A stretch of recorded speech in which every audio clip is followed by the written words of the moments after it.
welcome to Cheap Joe's. My name is Julie and I'm here to impart some knowledge to you today via a 2-minute art tip.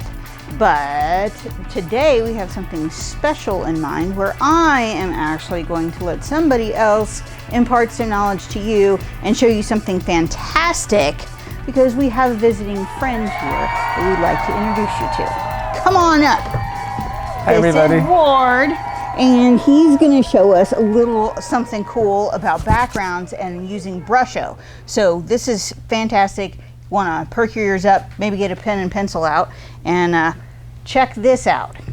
Well, one of the hardest things about a big piece of paper before you start is looking at all that background, especially doing landscapes.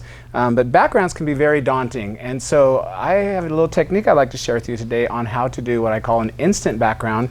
And we're going to do instant foliage today. Yeah.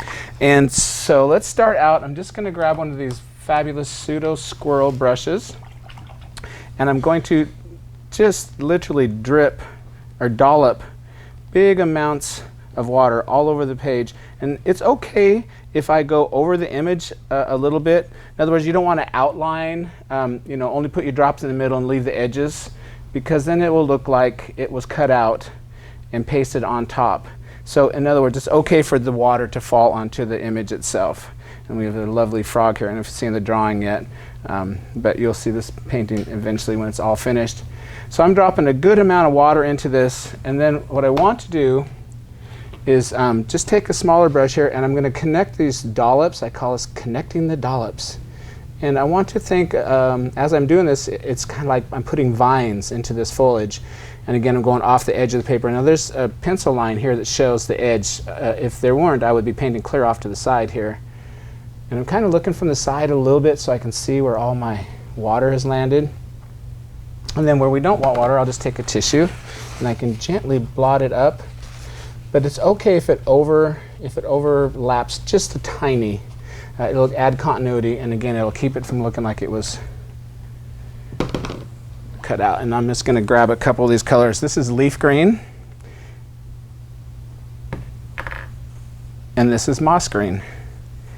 Now there are 35 different colors to work with in Brusho, and each of the colors has other colors mixed into it, so we're going to get a lot of effect.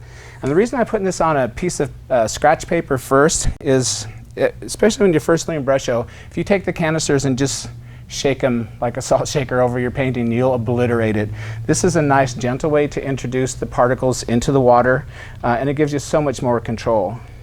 And speaking of control, it is difficult to control the powder, but it's much easier to control the water. So by putting the water down first and sprinkling into it, I can get a desired effect. And I don't want to do too much more than that. Does that look like enough background? Yeah, I think so. We good? Yeah. And we'll let this dry and just blowing the extra particles into the water. And we can come back later and add some vines and some darker stems and things. But for now, that just gives you a nice nebulous backgroundy foliage effect with Brusho. Awesome. Yay. Thank you for joining us, Ward. Video, awesome. And thanks for watching on Cheap Joe's. We hope you enjoy.